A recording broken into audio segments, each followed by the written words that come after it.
A rare moment of clarity, the Dalai Lama, Tibet, and the right to self-determination.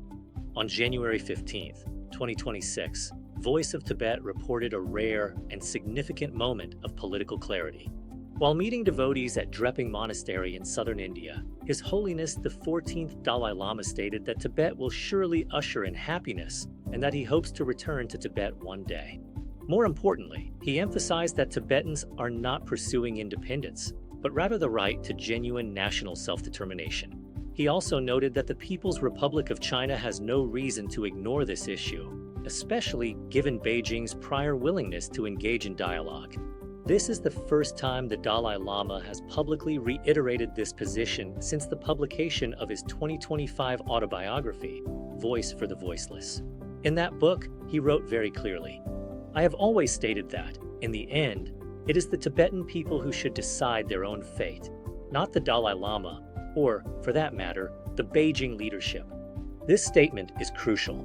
It marks a return to a fundamental principle that had long been blurred. The subject of Tibet's future is the Tibetan people themselves.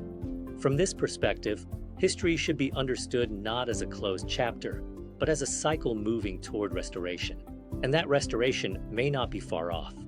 Of course, the Dalai Lama's position on national self-determination has evolved.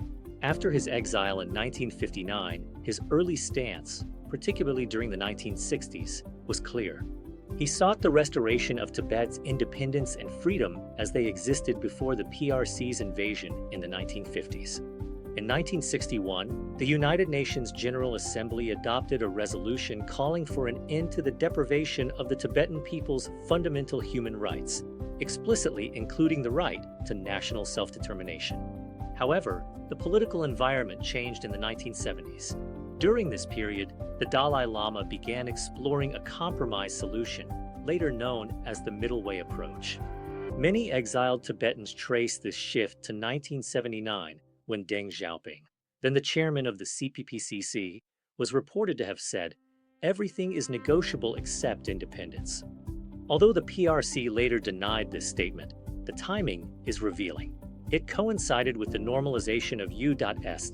China relations and Western illusions about China's so-called peaceful evolution.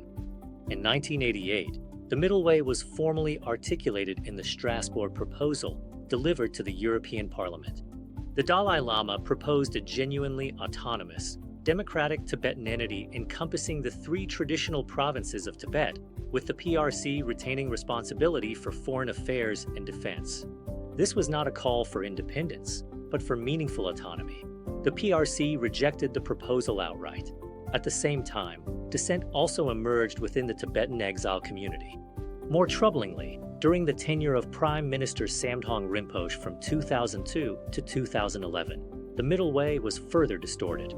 It gradually shifted into a position that opposed Tibetan independence while effectively accommodating the PRC's colonial rule. In his autobiography, the Dalai Lama himself acknowledged that he yielded despite internal opposition, only to become deeply disillusioned with the regime. What remained, he said, was merely a wish to be friends with the Chinese people. Seen as a whole, the trajectory is clear. The Dalai Lama began by emphasizing universal human rights and national self-determination. He then, for strategic reasons, moved toward proposing genuine autonomy under PRC sovereignty. But today, especially after the U.S. declared at U.S. policy that Tibet's legal status is unresolved and requires a peaceful solution in accordance with international law, the discussion has returned to its rightful foundation, the Tibetan people's right to decide their own future. This return does not close doors. On the contrary, it opens limitless possibilities. Thank you for watching. If you found this talk helpful, please like, subscribe, leave a comment, and join us again next Friday.